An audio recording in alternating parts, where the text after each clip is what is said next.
7వ అధ్యాయం 38వ వచనం చాలా జాగ్రత్తగా గమనించాలని కోరుతున్నాను. Acts of the apostles chapter 7 verse 13. అపోస్తల కార్యముల గ్రంథం 7వ అధ్యాయం 38వ వచనం. సీనాయి పర్వతం మీద తనతో మాట్లాడిన దేవదూతతోనూ మన పితరులతోనూ అరణ్యములోని సంగమందు ఉండి మనకిచ్చటకు జీవవాక్యములను తీసుకున్న వాడితడే. దేవుడి వాక్యమును దీవించిన గాక. పరిశుద్ధాత్మ నడిపింపు కొరకు ప్రార్థించుకుందాం. పరలోకమందున మా ప్రేమగల తండ్రి, మీ పాదాలకు స్తోత్రాలయ్యా. నిజంగానే నూతన సంవత్సరం అనే దయా కిరీటాన్ని 2013గా మా జీవితంలో అనుగ్రహించారు. స్తోత్రాలు. ఆత్మీయ జీవితంలో ఆత్మీయ కుటుంబమైన నజరేతు సంఘములో కూడా మీరు నూతన సంవత్సరాన్ని మాకు దయా కిరీటముగా ధరింపజేశారు. 2 కిరీటాలు కూడా మాకు కనిపించవు, కానీ మేమైతే అనుభవిస్తూనే ఉన్నాం. ప్రభావ మీకు వందనాలు. ఈ సమయంలో 4వ వార్షికోత్సవాన్ని పురస్కరించుకొని మీ యొక్క వాక్యమును ధ్యానిస్తుండగా మా అందరితో మాట్లాడవలసిందిగా వేడుకుంటున్నాం. మీ పక్షాన్ని నిలబడి వాక్యం బోధిస్తుండగా మీ తండ్రి ఆత్మ మీలోని మాట్లాడుతున్నాడు, కానీ మాట్లాడేవారు మీరు కాకుండా వాగ్దానాలు నెరవేర్చాలని యేసుక్రీస్తు వారి పరిశుద్ధ నామమున ప్రార్థించి వేడుకుంటున్నాము తండ్రి. ఆమేన్. ప్రభువు రక్షకుడైన యేసుక్రీస్తు వారి పరిశుద్ధ నామమున మీకు అందరికీ శుభములు కలుగును గాక. సంఘ కాపరిగా ఈ సాయంకాల సమయమున తండ్రి కుమార పరిశుద్ధాత్మ త్రియేక దేవుని నామమున నజరేతు సంఘం యొక్క 4వ వార్షికోత్సవం సందర్భంగా మీకు అందరికీ కూడా మరొకసారి వార్షికోత్సవ శుభాకాంక్షలు జీవము గల ప్రభు నామమున మీకు అందరికీ కూడా తెలియజేస్తున్నారు. ప్రప్రథమంగా దేవుడు ఇచ్చినటువంటి నూతన సంవత్సరాన్ని బట్టి దేవునికి వందనాలు. ఈ సంవత్సరం కూడా వార్షికోత్సవాన్ని జరుపుకునే అవకాశం దేవుడు కలగజేసినందుకు కూడా నిజంగా దేవునికే స్తుతులు స్తోత్రాలు చెల్లిస్తున్నారు. రెండవదిగా సంఘమంతటికి కూడా నా అభినందనలు. నాతో పాటు ఉంటూ సహకరిస్తున్నటువంటి నజరీన్ చర్చ్ కమిటీ వారికి కూడా ఈ సాయంకాలం మందు నా హృదయపూర్వక అభినందనలు.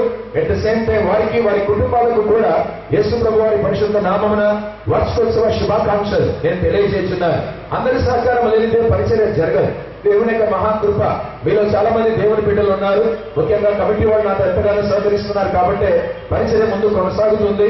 అందరి బట్టి దేవుని స్తోత్రాలు. రెండవదిగా నజరీన్ కమిటీలో ఉన్న వారి ప్రతి ఒక్కరికి కూడా వారి కుటుంబాలకు కూడా నజరీన్ సంఘం తరపున యేసు ప్రభు నామమున వార్షికోత్సవ సందర్భంగా శుభాకాంక్షలు తెలియజేస్తున్నారు. ప్రభునందు ప్రేమటువంటి వాళ్ళారా, ఈ సాయంకాల సమయంలో కొద్ది నిమిషములు దేవుని యొక్క వాక్యాన్ని ధ్యానించుకుందాం.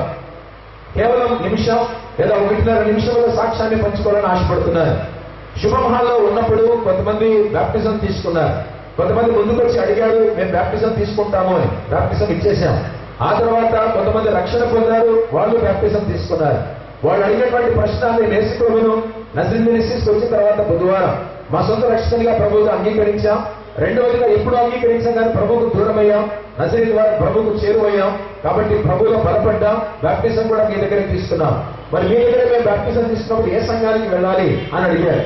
మీరు ఏ సంఘానికి వెళ్ళినా నాకు అభ్యంతరం లేదు, వెళ్ళండి, తప్పులేదు, బ్యాప్టిజం ఇమ్మని అడిగారు కాబట్టి ఇచ్చాను. ఎక్కడికి వెళ్ళాలని నాకు అభ్యంతరం లేదు అని అన్నారు. కానీ వారి వైపు నుండే ఒక విన్నపం వచ్చింది, మీరే మా కొరకు ఒక సంఘాన్ని ఎందుకు స్థాపించకూడదు అని. నిజంగా అప్పటికి నాకు టైం లేదు, అనగా మళ్ళీ సంఘం ఎక్కడి నుంచి నేను ప్రారంభించాలి, సమయం చాలదు కదా అని అనుకున్నాను. అయినా కూడా వారి యొక్క కోరిక మేర దేవుని సన్నిధిలో ప్రార్థించిన తర్వాత 2009వ సంవత్సరం స్వయంగా మా ఇంట్లోనే సిరిపురంలో సాయంకాలం ముందు ఒక రోజు ఆదివారం అక్టోబర్ 2009 నజరీన్ సంఘమును స్థాపించగలిగా. దేవుని యొక్క మహాకృప. నాకు తెలిసి కనీసం ఒక 25 మంది కూడా సరిగా లేరు. ఆ రోజు మొదటి ఆదివారంతోనే మనం ప్రారంభించాం అక్టోబర్ 2009. అయితే 25 మంది నుంచి 30-35 మంది నుంచి మా ఇంట్లో సంఖ్య చాలటం, స్థలం చాలట్లేదు. సంఖ్య నిదానంగా అనగా సింగిల్ గా పెరుగుతుంది. పెరుగుతున్నప్పుడు ఎక్కడికైనా పెద్ద స్థలానికి వెళ్దామని ఆ 30 మందితోనే చెప్పాను. దేవుని యొక్క మహాకృప. ఆఫీస్ కు షిఫ్ట్ అయిపోయాం. 30 మంది ఒక్కసారి 125 మంది 130 మంది ఇరుక్కొని ఇక్కడ మహమ్మద్ ఖాన్ జ్యువెలర్స్ పైన ఉన్నటువంటి వాల్టర్ అప్లాట్స్ వాళ్ళ నజరీన్ ఆఫీస్ లో ఇరుక్కొని కూర్చున్నటువంటి వాళ్ళ. అప్పటికి సంఖ్య విపరీతంగానే పెరుగుతా ఉంది. ఏం చేయాలని ఒక రోజు గమనించాను, నాకు దగ్గర వరకు కూడా కూర్చుంటూ ఉన్నారు. అడిగేయడానికి నాకు స్థలం లేదు, చిన్న ఆఫీస్ మాత్రమే, దాదాపు ఒక 1000 SFT ఉంటుందేమో అంతే. దేవా ఎలాగైనా ఒక పెద్ద స్థలానికి తీసుకొని వెళ్ళండి అని ప్రార్థించినప్పుడు దేవుడు ప్రార్థన విన్నాడు. నిజం చెప్తున్నాను, ధైర్యంగా అడుగేసి ముందుకు వెళ్ళాం. తేజ ఫంక్షన్ హాల్ అనగా మేఘాలయ హోటల్ పక్కనటువంటి ఆ ఎకరం పావు స్థలంలోకి నజరీన్ సంఘాన్ని నడిపించగలిగాం. బుధవారం ఆరాధన అక్కడే ఇది. తర్వాత ఆదివారం సాయంకాలం ముందు కూడా నజరీన్ సంఘారాధన అక్కడే జరిగాయి. ప్రభువుల ప్రియమైన వాళ్ళారా, ఆ విధంగా ఈ రోజుకు చిన్న లెక్క చెబుతూ ఉంటున్నారు. పరిశుద్ధ గ్రంథం అపొస్తల కార్యముల గ్రంథానికి మీరు చదివితే సంఖ్య పెరుగుతుందంటే దాని అర్థం ఏంటంటే పరిశుద్ధాత్ముడు కార్యం జరిగిస్తున్నాడు అని. ఎందుకనగా గత వారం గమనించాను, ప్రతి వారం కూడా గమనిస్తారు.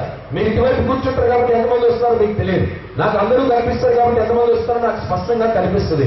25 మంది లేదా 30 మందితో ప్రారంభించినటువంటి ఈ సంఘం ఈరోజు దాదాపు 1200 మంది అయ్యారు అంటే దేవుడు ఎన్ని రెట్లు సంఖ్యలో ఈ సంఘాన్ని దీవించాడో మీరు ఒకసారి ఊహించగలగాలి. నేను అంటాను, ఇది నా ప్రయత్నం కాదు, నా కృషి కాదు, లేకపోతే మీ అందరి ప్రార్థన కాదు, కానీ కేవలం పరిశుద్ధాత్మ యొక్క కార్యం మాత్రమే అని మాత్రం నేను నమ్ముతున్నాను. కనుక ఈ సాయంకాలం మందు తండ్రి, కుమార, పరిశుద్ధాత్మ త్రియేక దేవునికి నా శిరము వంచి సమస్త ఘనత, మహిమ, ప్రభావములు మీ అందరి తరఫున నేను చెల్లిస్తూ ఉంటున్నాను. రెండవదిగా మిమ్మల్ని కూడా నేను మర్చిపోకూడదు. మీలో కొంతమంది మమ్మల్ని చాలా ప్రేమించారు, చాలా ఆదరించారు, చాలా బలపరిచారు, ప్రోత్సహించారు, పరిచయం తోడుగా ఉండి సహకరించారు. ఆడవాళ్ళైతేనేమి, పురుషులైతేనేమి అందరూ కూడా వారి ఇళ్లలో అనుమతిని తీసుకొని సేవ విషయంలో మాత్రం సంఘం విషయంలో చాలా సహకరించారు. మీరు అనుకోవచ్చు, పాస్టర్ గారికి మేము గుర్తులేమేమో అని. దేవుని సన్నిధిలో యథార్థంగా పరిశుద్ధాత్మ సాక్షిగా చెబుతున్నారు, మీరు నాకు గిన్నెడు మంచినీళ్ళు ఇచ్చినా నేను మర్చిపోను జీవితాంతం. ఇది నిజం. ఉదాహరణకు ₹1 పాస్టర్ గారు మీ కొడుకు పర్సనల్ గా వ్యక్తిగతంగా నేను మీకు ₹1 ఇస్తున్నాను అంటే అది కూడా నా జీవితంలో మర్చిపోను. పరిశుద్ధాత్మ సాక్షిగా మాట్లాడుతున్నాను. నాకు మేలు చేసిన వారిని ఎప్పటికీ నేను మర్చిపోను. కాబట్టి ఈ సాయంకాలం మీలో చాలా మంది కూడా మమ్మల్ని ప్రేమతో పలకరించారు, ఆప్యాయంగా చూశారు, ప్రోత్సహించారు, బలపరిచారు, సహకరించారు. కాబట్టి పరిచయలు కూడా సహకరించినందుకు సాయంకాలం మీ అందరికీ కూడా నా హృదయపూర్వక ధన్యవాదాలు. ఎవరైతే వ్యక్తిగతంగా నన్ను, నా కుటుంబాన్ని కూడా ఆదరించారో వారికి కూడా ఈ సమయంలో నా హృదయపూర్వక ధన్యవాదాలు సాయంకాలం మందు నా కుటుంబం తరఫున కూడా తెలియజేస్తున్నారు. ప్రభునందు ప్రేమటువంటి వాళ్ళ చాలా వేగంగా కొద్ది నిమిషాలు దేవుని యొక్క వాక్యాన్ని ధ్యానించుకుందాం. ధ్యానించుకోక మునుపు ఇక్కడ హైందవ స్నేహితులందరికీ కూడా నా శబ్ద తరంగాలు ఎంత దూరం వెళ్తున్నాయో నాకు తెలియదు, కానీ చుట్టుపక్కల ఉన్న ప్రియమైన హైందవ స్నేహితులందరికీ కూడా హృదయపూర్వక ధన్యవాదాలు ప్రభు నామమున తెలియజేస్తున్నారు. ఎందుకంటే వారు కూడా మనకు పరోక్షంగా సహకరిస్తున్నారు. ఇది ఆపమని చెప్పినప్పుడు కూడా కొంతవరకు వాళ్ళు ఆపారు. వారికి కూడా నేను హృదయపూర్వక ధన్యవాదాలు ఈ సాయంకాలం ముందు చెల్లిస్తున్నారు. ప్రభువును ప్రేమైన వాళ్ళ మీరు గ్రహించారో లేదో నాకు తెలియదు, కానీ నేను మాత్రం ఎలాంటి వ్యక్తిని అంటే పూర్తిగా వాక్యంలో, అంటే సముద్రంలో ఎలాగ మునిగిపోతామో, ఈత కొట్టినప్పుడు నీళ్లలో మునిగిపోతామో, బాప్తిసం తీసుకున్నప్పుడు ఇలాగ వెనక్కి ఏ విధంగా మునిగిపోతామో వాక్యంలో మాత్రం నేను మునిగిపోతాను. ఎందుకంటే వాక్యంలో ఈదాలి అనేటువంటి గొప్ప కోరిక నాకు. నిజంగానే నీళ్లలో ఉన్నంత వరకు కూడా అన్నింటినీ మర్చిపోతాం. అలా తేలుతూ, అంటే నీళ్లలోనే మునుగుతూ తేలుతూ ఉంటాం. బరువు అనిపించదు శరీరం, ఎందుకంటే నీళ్లు మన బరువును మోస్తూ ఉంటది. అదేవిధంగా అది మన అనుభవం స్విమ్మింగ్ పూల్ లో దిగినప్పుడు. అదేవిధంగా దేవుని బిడ్డలారా, దేవుని యొక్క వాక్యాన్ని బోధిస్తున్నప్పుడు, ధ్యానిస్తున్నప్పుడు ఆ దేవుని వాక్యమైనటువంటి నీళ్లలో నేను మునిగిపోతాను, అలా తేలుతూ ఉంటాను. నా శరీరం నాకు బరువు అనిపించదు. దేవుని యొక్క వాక్యానికి అత్యధిక ప్రాధాన్యత ఇస్తాను. 100% కేవలం వాక్యం మాత్రమే చెప్పాలని ఇష్టపడతారు.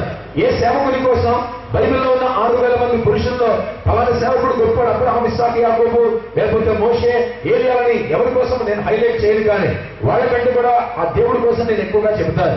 నా ప్రతి ప్రసంగంలో కూడా 99% కేవలం దేవుడి కోసమే చెప్తాను తప్ప ఏ సేవకుడి కోసం కూడా నేను చెప్పాను. 1% వాడుకుంటే కేవలం ఉదాహరణకు మాత్రమే కొంతమంది సేవకుల గురించి పంచుకుంటారేమో, కానీ ఎక్కువగా 99% లేదా సమ్టైమ్స్ 100% దేవుడు మాత్రమే నా ప్రసంగాలు నేను హైలైట్ చేస్తాను. కేవలం వాయిద్యములు వాయించి మాత్రం నేను ఆరాధించాను, పాటలు పాడి మాత్రమే నేను ఆరాధించాను. చిన్నప్పటి నుంచే వాయిద్యాలు వాయించాను. 25 సంవత్సరాలు 27 సంవత్సరాల కింద వదిలేశాను పూర్తిగా వాయిద్యాలు. వాటి మీద ధ్యాస ఎక్కువ ఉండదేమో, దేవుడు మర్చిపోతానేమో అని చెప్పి నేను నిజంగా వదిలేశాను వాటిని అన్నింటినీ కూడా.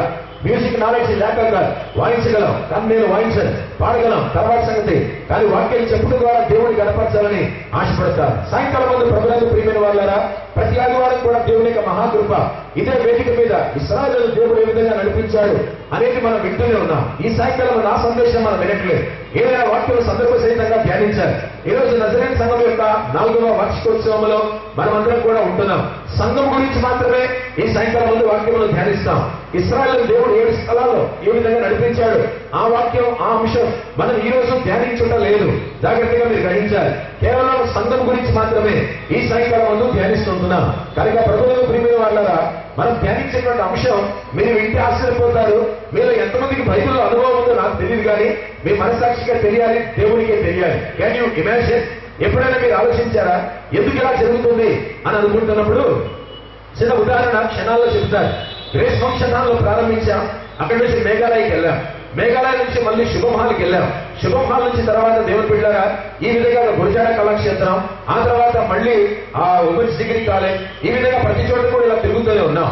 ఫైనల్ గా ప్రస్తుతానికి ఇక్కడ ఉన్నాం. ఇదంతా కూడా అరణ్య ప్రయాణాల లాగానే ఉన్నాయి. స్టెఫను అనేటువంటి వాడు జాగ్రత్తగా వినాలి. 6వ అధ్యాయం అపొస్తలుల కార్యముల గ్రంథములో మీ కొరకు 7 పెద్దలు ఏర్పరచుకోండి అని అపొస్తలులైనటువంటి పేతురు, యాకోబు, వీళ్ళందరూ కూడా చెప్పినప్పుడు 7 పెద్దలు ఏర్పరచుకున్నారు. సంఘ పెద్దలు, కమిటీ వాళ్ళు జాగ్రత్తగా వాక్యాన్ని వినాలని కోరుతున్నారు. ఆ పెద్దలు ఏర్పరచుకున్న తర్వాత అపొస్తలులు వాళ్ళ మీద చేతులు ఉంచి అభిషేకించారు. అభిషేకించినప్పుడు వాళ్ళు పరిశుద్ధాత్మను పొందుకున్నారు. దేవుడి యొక్క మందిరంలో సంఘములో పరిచయం చేయడానికి దేవుడు వారిని ఏర్పరచుకున్నాడు. వారిలో బలమైనటువంటి వ్యక్తి ఎవరు అంటే స్టెఫను. కాబట్టి ఆ స్టెఫను ఎలాంటి వాడు అంటే నిజంగా చెప్తున్నాను, ఫైర్ బ్రాండ్ క్యారెక్టర్ అన్నమాట. పాత నిబంధన గ్రంథంలో ఏలియా ఫైర్ బ్రాండ్ క్యారెక్టర్ ఒక బిరుదు సంపాదించాడు. అదేవిధంగా స్టెఫను కూడా కొత్త నిబంధన గ్రంథంలో బాప్టిజం ఇచ్చి యోహాను తర్వాత అంతకంటే గొప్ప ఫైర్ బ్రాండ్ స్టెఫను అని చెప్పగలిగారు. బాప్టిజం ఇచ్చి యోహానన్నా యేసు ప్రభువును అనుమానించడం కానీ స్టెఫను మాత్రం ఎట్టి పరిస్థితుల్లో యేసు ప్రభువును అనుమానించలేదు. తెగింపుతో, సమర్పణతో, చేతలేదు పోకపోయారు, చచ్చారనే ఉద్దేశం చేత స్టెఫను ప్రభు కొరకు సాక్షిగా నిలబడ్డాడు. స్టెఫను చేసినటువంటి అద్భుత కార్యాలు, ఆశ్చర్య కార్యాలు చూసి ఎలాగైనా సరే ఇది చంపాలి అని అనుకున్నారు. తీసుకొని వెళ్ళారు. దేవుడు కూడా ఒక చోట నిలబెట్టాడు. సంబోధించడం మొదలు పెట్టాడు. సభను ముష్కరులారా అని సంబోధించడం మొదలు పెట్టాడు. ఆ పదం కనుక నేను ఈరోజు వాడితే మీరందరూ నన్ను కొట్టేస్తారు. ముష్కరులారా అని మొదలుపెట్టాడు. మొదలుపెట్టి మీరు నమ్మరు, అబ్రహాము చరిత్ర మొదలుకొని యేసుక్రీస్తు ప్రభు వారి వరకు 2000 సంవత్సరాల చరిత్ర అలాగే నిలబడి సుదీర్ఘమైనటువంటి ప్రసంగాన్ని అక్కడున్నటువంటి ఇశ్రాయేలు పెద్దలందరికీ కూడా, అధికారులందరికీ కూడా వినిపిస్తాడు. అందులో కనుక మీరు చాలా జాగ్రత్తగా చదివితే, నాకు తెలియదు మళ్ళీ అడుగుతున్నాను, బైబిల్లో మీకు ఎంత అనుభవం ఉందో ఎప్పుడైనా సరే వాక్యం వినటం నేర్చుకోండి. మీకు వచ్చేది ఆశీర్వాదం వాక్యం ద్వారానే వస్తుంది తప్ప డబ్బుల ద్వారా రానే రాదు. దేవుడు డబ్బు కోరేటువంటి వాడు కాదు. దేవుడు అర్పణలు కోరేటువంటి వాడు కాదు. ఎవరైతే దేవుని వాక్యం విని దాన్ని గైకొంటారో మరుధన్యులు అనేటువంటి మాట స్వయంగా యేసు ప్రభువు చెప్పారు. మీకు నిజంగా ఆశీర్వాదం కావాలంటే దేవుని వాక్యాన్ని గైకొనడమే. అది గైకొనాలంటే మనం వినాలి. వినకపోతే అది మనం గైకొనలేం. కాబట్టి విన్నప్పుడే ఎలా ఆచరించాలో తెలుస్తుంది. ఓపిక ఉండాలి ఎప్పటికే కూడా దేవుని సన్నిధిలో. కాబట్టి దేవుని వాక్యం వినాలని కోరుతున్నారు. అలా మాట్లాడుతూ ఏమంటాడంటే, మీరు ఎంతమంది గ్రహించారో నాకు తెలియదు, చర్చ్ ఇన్ ద విల్డర్నెస్ అనేటువంటి మాట, అరణ్యములో సంఘం ఉంది అనేటువంటి మాట అన్నాడు. ఆశ్చర్యం అనిపిస్తుంది. అరణ్యములో సంఘం అంటే పాత నిబంధన గ్రంథములో క్రైస్తవ సంఘానికి ఏమి సాదృశ్యముగా ఉన్నాయనగా జాగ్రత్తగా వినాలి. ఏదైనా తోటలో హవ్వ అనేటువంటి మొట్టమొదటి స్త్రీ దేవుని బిడ్డలారా సంఘానికి సాదృశ్యముగా ఉంది. రెండవదిగా ఆదికాండం 24వ అధ్యాయంలో ఇస్సాకు కాబోయేటువంటి భార్య అయినటువంటి రెబెకా సంఘానికి సాదృశ్యముగా ఉంది. ఆ తర్వాత నిర్గమకాండములోకి వచ్చేసరికి ఇశ్రాయేలీయులు పాత నిబంధన గ్రంథంలో క్రైస్తవ సంఘానికి వాళ్ళు సాదృశ్యముగానే ఉన్నారు. కనుక ప్రభువులు ప్రియమైన వాళ్ళారా, పాత నిబంధన గ్రంథంలో 3 విధాలుగా సంఘము సాదృశ్యముగా కనిపిస్తుంది. ఒకటి హవ్వ సంఘానికి సాదృశ్యముగా ఉంది. మొదటి ఆదాముకు హవ్వ భార్య, కడపటి ఆదామైనటువంటి యేసుక్రీస్తు ప్రభువారికి మనమందరం కూడా ఆధ్యాత్మికంగా వధువు అనేటువంటి సంఘానికి విషయాన్ని గ్రహించాలి. రెండవదిగా ఇస్సాకు అనేటువంటి పితరునికి రెబెకా అనేటువంటి ఆవిడ భార్య. కాబట్టి ప్రభువులు ప్రియమైన వాళ్ళారా, రెబెకా కూడా మనకు సాదృశ్యముగా ఉంది. ఆ తర్వాత మూడవదిగా ఇశ్రాయేలు ప్రజలందరూ కూడా యెహోవా దేవుడు భర్త అయితే ఇశ్రాయేలు ప్రజలందరూ కూడా ఆయనకు ఆత్మీయంగా భార్యగా ఉన్నారు. కాబట్టి పాత నిబంధన గ్రంథం చాలా జాగ్రత్తగా చదివితే తేడా మీరు గ్రహించగలిగారు. పాత నిబంధన గ్రంథంలో దేవునికి ఇశ్రాయేలుకు దేవుని బిడ్డలారా ప్రధానమైనది జరిగిపోయింది. రెండవదిగా వివాహం కూడా జరిగిపోయింది. కొత్త నిబంధన గ్రంథంలో ఉన్నటువంటి తేడా ఏంటి అనేది ఈ సాయంకాలం ముందు మనం వినబోతున్నాం. నజరీతు సంఘం యొక్క 4వ వార్షికోత్సవ సందర్భంగా కొద్ది నిమిషాలు మాత్రమే వాక్యాన్ని మనం ధ్యానించుకుందాం. నా ఎడమ చేతి వైపున ఇశ్రాయేలీయులు ఉన్నారు, నా కుడి చేతి వైపున క్రైస్తవ సంఘం మీకు కనిపిస్తోంది. కాబట్టి ఇద్దరికి ఉన్నటువంటి తేడా ఏంటి, దేవుడు మనల్ని ఏ విధంగా దీవించాడు వినాలని కోరుతున్నారు. మీలో చాలా మంది కూడా ఆనందంలో కూర్చొని కామెంట్లు చేసేటువంటి వాళ్ళు ఉన్నారు. మొన్న పోయిన బుధవారం నజరీత్ బైబిల్ కాలేజ్ జరిగినప్పుడు విపరీతమైనటువంటి వర్షంతో ప్రారంభమైంది. సాయంకాలం 6:40 గంటలకు దాదాపు అరగంటకు పైగా వర్షం కురిసింది. పెద్ద వర్షమే కురిసింది. మీరు కొంతమంది నవ్వటం మొదలు పెట్టారు, హేళనగా నవ్వటం మొదలు పెట్టారు. వీళ్ళకి మంచి పని అయిందిలే అని కామెంట్ చేసిన వాళ్ళు లేకపోలేదు. బైబిల్ కాలేజ్ లో ఉన్న వాళ్ళే ఒక్క వ్యక్తి బైబిల్ కాలేజ్ స్టూడెంట్సే బైబిల్ కాలేజ్ ప్రోగ్రామ్ లో వర్షం పడి పాడైందని కూడా సంతోషించిన వాళ్ళు ఉన్నారు. ఫర్ యువర్ ఇన్ఫర్మేషన్, ఇలాంటి భయంకరమైనటువంటి మనస్తత్వం కలిగినటువంటి వాళ్ళు ఉన్నారు. దేవుని సన్నిధిలో కూర్చొని ఇక్కడ ఆరాధన జరుగుతుండగా కూడా కామెంట్లు చేసేటువంటి వాళ్ళు ఇక్కడ లేకపోలేదు. ప్రభువునందు ప్రియమైన వాళ్ళారా, మీరు ఏం మాట్లాడతారో మాకు తెలుస్తుంది. దేవుని సన్నిధిలో చెబుతున్నారు. కానీ నేనేమి అనుకోను, మీ మీద తిరగబడను, రియాక్ట్ అవ్వను. మీరు చేసే ప్రతి కామెంట్ మాకు వినిపిస్తుంది. ఎందుకు ఇలాగా అంటే జాగ్రత్తగా గ్రహించగలిగారు. జీవితంలో యేసు ప్రభువును తెలుసుకోగలిగా. ఆయన కొన్ని మాటలు చెబుతున్నాడు, ఆ మాటలనే మేము పట్టించుకుంటున్నా. బాధింపబడినను నోరు తెరవలేదని యేసు ప్రభువు. కాబట్టి మనం కూడా అలాగే ఉండాలి. సాయంకాల సమయమున ఆ ఉద్దేశంతోనే వాక్యం చెబుతున్నా. నేను రియాక్ట్ అవ్వడం నాకు పెద్ద విషయం కాదు. నా కోపం చాలా మంది చూడలేరు, చూపించాను కూడా. దేవుడి సన్నిధిలో మాట్లాడుతున్నాను. నేను కోపడితే ఇంకా ఘోరంగా ఉంటుంది. కానీ దేవుడు నిజంగానే కోపాన్ని అణిచివేశాడు, నన్ను మార్చేశాడు. యథార్థంగా చెబుతున్నాను. నేను కూడా మీలా కామెంట్ చేయగలను, మీకంటే ఇంకా ఘోరంగా మాట్లాడగలను. కానీ దేవుడు నన్ను మార్చాడు. ఎందుకు ఎలా మారానంటే కేవలం ఈ వాక్యమే నన్ను మార్చింది. కనుక ప్రభువునందు ప్రియమైన వాళ్ళగా స్టార్టింగ్ లో ఒక చిన్న మనవి, ఎప్పుడే కూడా దేవుడి సన్నిధిలో కూర్చున్న తర్వాత కామెంట్లు చేయకండి. ఏ రోజైనా దేవుడు మిమ్మల్ని మంచం మీద పడుకోబెడతాడు. ఎందుకంటే పెరాలసిస్ అనేది వచ్చినప్పుడు నోరు వంకరపోతుంది. అప్పుడు జ్ఞాపకం వస్తుంది, దేవా నేను ఏదో మాట్లాడాను నీ సన్నిధి, అందుకని నా నోరు వంకరపోయింది అని. దేవుడి సన్నిధిలో కూర్చొని తినగా కూర్చోకుండా ఊరికి అటు డిస్టర్బ్ చేస్తుంటే కూడా పడుకున్నప్పుడు గుర్తొస్తుంది, దేవా నా చెయ్యి వంకరపోయింది, నా కాలు వంకరపోయింది, నడుస్తుంటే చాలా అసహ్యంగా ఉంది అని. అప్పుడు అన్ని సంవత్సరాలు పడినప్పుడు అప్పుడు మనకు జ్ఞాపకం వస్తుంది, దేవా నీ సన్నిధిలో నేను ఇలాగ కామెంట్ చేశానే పరిశుద్ధుల్ని, లేకపోతే దేవుడి బిడ్డల్ని, విశ్వాసంలో చాలా మంది నేను కామెంట్ చేశానని. అప్పుడు మరణ పడక మీద లేదా రోగంతో పడక మీద పడుకున్నప్పుడు మనకు జ్ఞాపకం వస్తుంది. ఇది ఖచ్చితంగా కూడా జరుగుతుంది. బహు జాగ్రత్తగా మనం ఉండాలి. అందుకనే సంఘం జోలికి కానీ, జీవంగా దేవుడి జోలికి కానీ, లేకపోతే సేవకుల జోలికి కానీ నేను కూడా మిమ్మల్ని కామెంట్ చేయడానికి వీళ్ళే, మీరు కూడా నన్ను కామెంట్ చేయడానికి వెళ్ళే. ఇది సంఘం, ఆడిటోరియం కాదు. ఎంజాయ్ చేయడానికి, ఎంటర్టైన్మెంట్ కూడా మనకి రావట్లేదు. బహు జాగ్రత్తగా కూర్చోవాలి. మేము వినకపోవచ్చు మీ కామెంట్లు, దేవుడు వింటున్నాడు దేవుడి సన్నిధిలో. కాబట్టి ఏ రోజు ఒక రోజున దానికి ఖచ్చితంగా మీరు ప్రతిఫలం నేను కానీ అనుభవించి తీరుతాం. అందుకని చాలా జాగ్రత్తగా ఉండాలి. నేను చాలా మందిని గమనించాను, దేవుని సన్నిధిలో మాట్లాడే వాళ్ళందరినీ కూడా దేవుడు పడుకోబెట్టాడు. నాకు తెలిసి దేవుడు పెట్టారు, ఎవరైతే సంఘంలో సరిగా చేయలేదో సంవత్సరాలు వాళ్ళు పక్షవాతంతో మంచాల మీద పడుకొని ఉన్నారు. దేవుడి సన్నిధిలో చెబుతున్నారు. కనుక ప్రతి ఒక్కరు కూడా భయముతో భక్తితో తగ్గించుకుందాం. అవసరం వాళ్ళు ఏమన్నా మనకు అనవసరం, తగ్గించుకొని దేవుడి యొక్క వాక్యాన్ని కొద్ది నిమిషాలు మీరందరూ కూడా వినాలని కోరుతున్నారు. నేను మీకు ఎప్పుడో స్వేచ్ఛను ఇచ్చేసాను. మీకు ఇష్టం లేకపోతే బయటికి వెళ్ళచ్చు, మాట్లాడాలనుకుంటే బయటికి వెళ్ళచ్చు, తిరగాలనుకుంటే బయటికి వెళ్ళచ్చు, ఎవరో చూడాలనుకుంటే బయటికి వెళ్ళచ్చు. ఇక్కడ కూర్చుంటే మాత్రం క్రమశిక్షణ మీరు నేను అందరూ కూడా పాటించి తీరాలి. ఒక నోరు కూడా తెరవబడటానికి వీళ్ళలేదు. దేవుడి సన్నిధిలో కేవలం వాక్యం మాత్రమే వినాలని ప్రేమతో మనవి చేస్తున్నాను. అరణ్యంలో సంఘం ఏంటండి? అరణ్యంలో సంఘం అనేటువంటి మాట స్వయంగా స్టెఫను వాడాడు. స్టెఫన్ ఎలాంటి వాడో తెలుసా అండి? ఆత్మపూర్ణుడు, పరిశుద్ధాత్మ పూర్ణుడు. పరిశుద్ధాత్మ పూర్ణుడు అనే మాటకు అర్థం తెలుసా అండి? పూర్తిగా హోలీ స్పిరిట్ కంట్రోల్లో ఉంటాం. పెద్ద టీవీ ఇంట్లో పెట్టుకుంటాం. ఈ కాలంలో ప్లాస్మా టీవీని, ఎల్సిడి టీవీని, ఎల్ఈడి టీవీని, ఈ టీవీలు రకరకాల ఖరీదైనటువంటి టీవీలు వచ్చాయి. ఆ టీవీలో ఏదైనా చిత్రాన్ని మార్చాలనుకుంటే, ఛానల్ మార్చాలనుకుంటే, దృశ్యం మార్చాలనుకుంటే చేతిలో ఉన్న రిమోట్ ఇలా నొక్కితే చాలు. ఇంకా టీవీలు ఉన్నాయి, నోటితో పలుకుతే చాలు, ఛానల్స్ అన్ని కూడా నేటికి మారిపోతూనే ఉన్నాయి. దాని అర్థమేమనగా అంత పెద్ద సిస్టమ్ అంతా కూడా మీ చేతిలో పెట్టుకునే రిమోట్ కంట్రోల్ అంటారు దాన్ని. మీకు తెలిసిన విషయమే. దాంతో ఆపరేట్ చేస్తున్నాం. టీవీని అంతా మన గుప్పిట్లో పెట్టుకుంటున్నాం, వేళ్ల మీద టీవీని పెట్టుకుంటున్నాం. పరిశుద్ధాత్మ దేవుడి యొక్క చేతిలో ఎవడైతే ఉంటాడో అతడే రిమోట్ కంట్రోల్ అని గ్రహించాలి. కాబట్టి రిమోట్ కంట్రోల్ ఎవరో కాదు, పరిశుద్ధాత్మ దేవుడే. అతడు ఏ విధంగా మీట నొక్కుతూ ఉంటే, బటన్ నొక్కుతూ ఉంటే సేవకులు పనిచేస్తూ ఉంటారు. ఒకే ఒక మాట పరిశుద్ధ గ్రంథం ఆధారం చేస్తూ చెబుతున్నారు. స్టెఫను అనేటువంటి వాడు పరిశుద్ధాత్మని చేతిలో రిమోట్ కంట్రోల్లో ఉండిపోయాడు.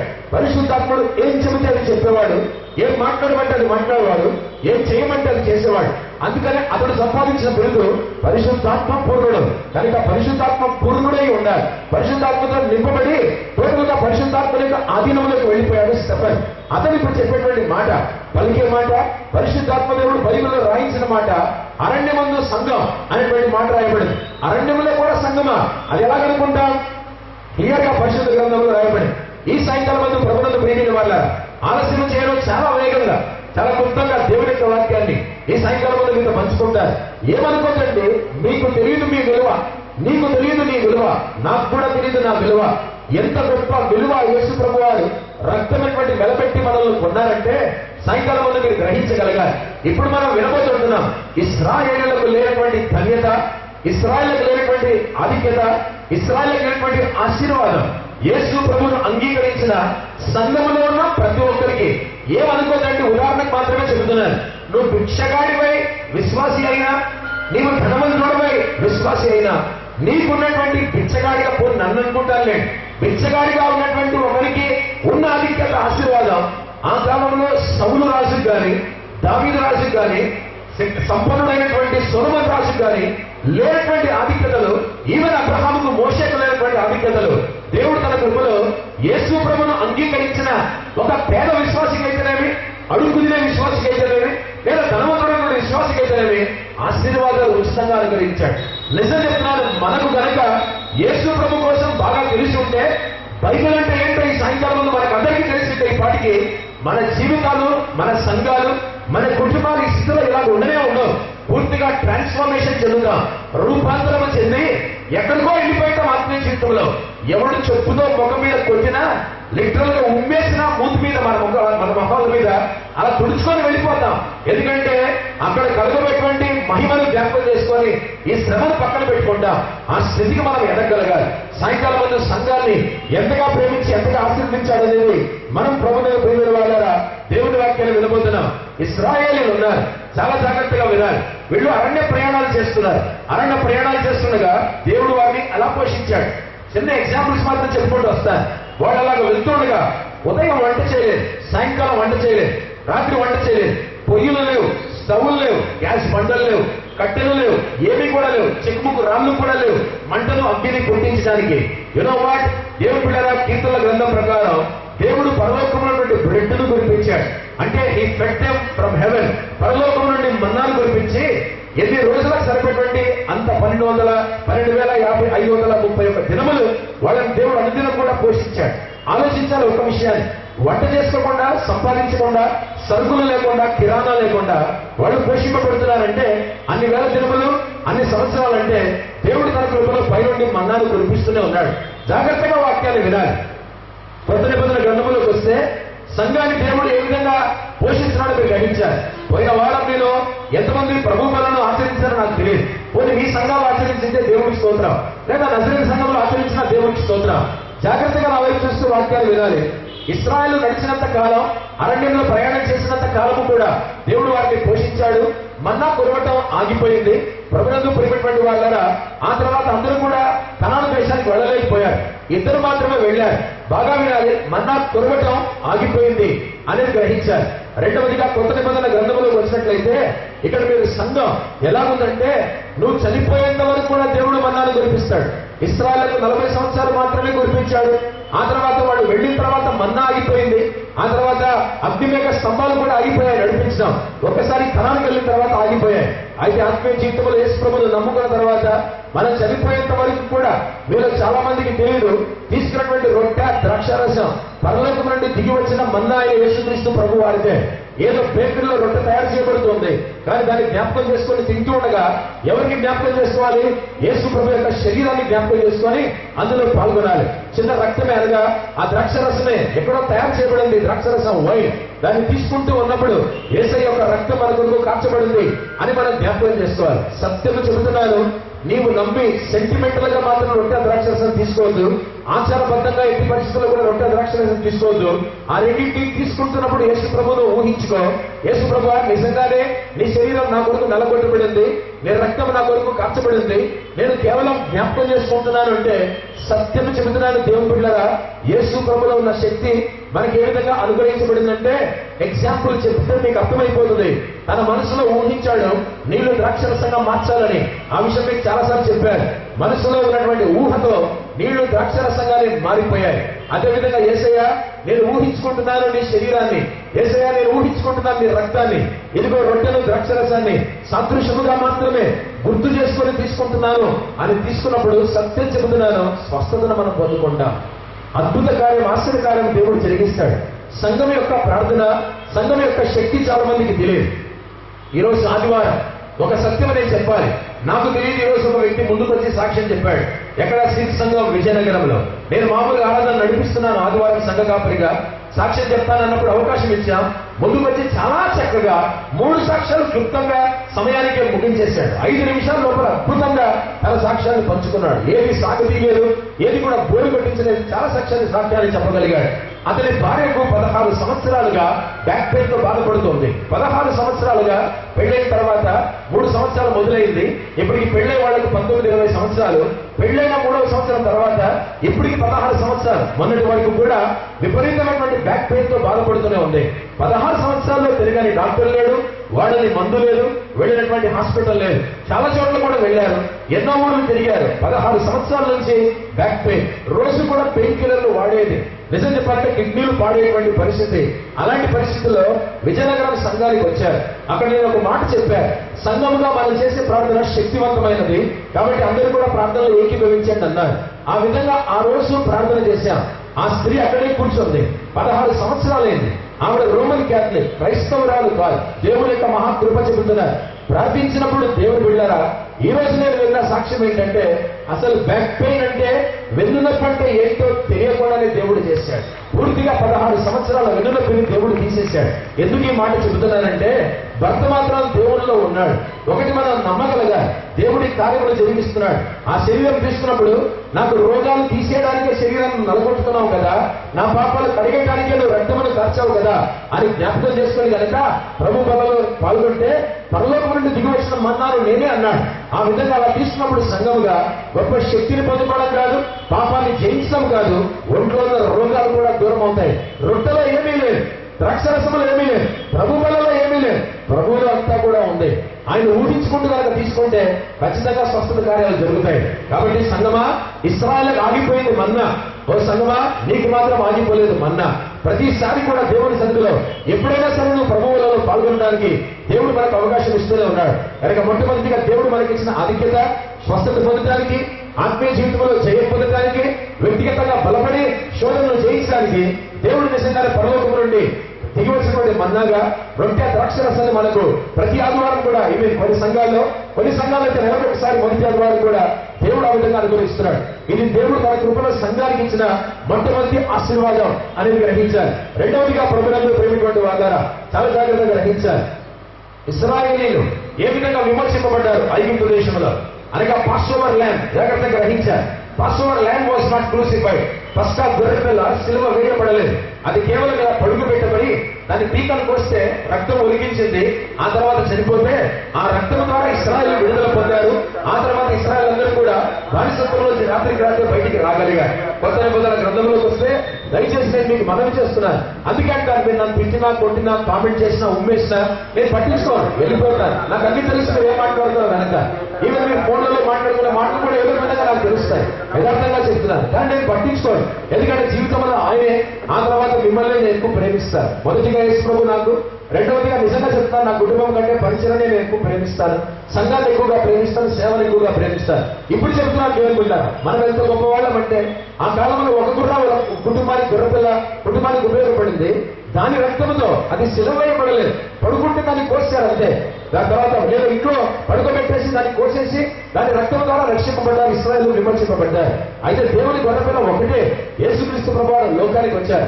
ఆయన రక్తము ద్వారా మనమందరం కూడా విమోచన పొందారు. ఈ సాయంకాల సమయమున ఇశ్రాయేలీయులు పాస్ఓవర్ ల్యాంబ్ ద్వారా డెలివరెన్స్ పొందుకుంటే, పస్కా గొర్రెపిల్ల ద్వారా వాళ్ళందరూ కూడా విడుదల పొందుకుంటే, మన క్రూసిఫైడ్ ల్యాంబ్ ద్వారా అందరూ కూడా డెలివరెన్స్ పొందుకున్నాం. అనగా సిలువ వేయబడినటువంటి యేసు ప్రభువు దేవుడి గొర్రెపిల్ల ద్వారా, అది మామూలుగా పడుకుంటే కోసినటువంటి గొర్రెపిల్ల కాదు. యేసు ప్రభువు దేవుడి గొర్రెపిల్లగా సిలువ ప్రాణి మీద వేయబడినటువంటి సిలువ వేయబడినటువంటి గొర్రెపిల్ల.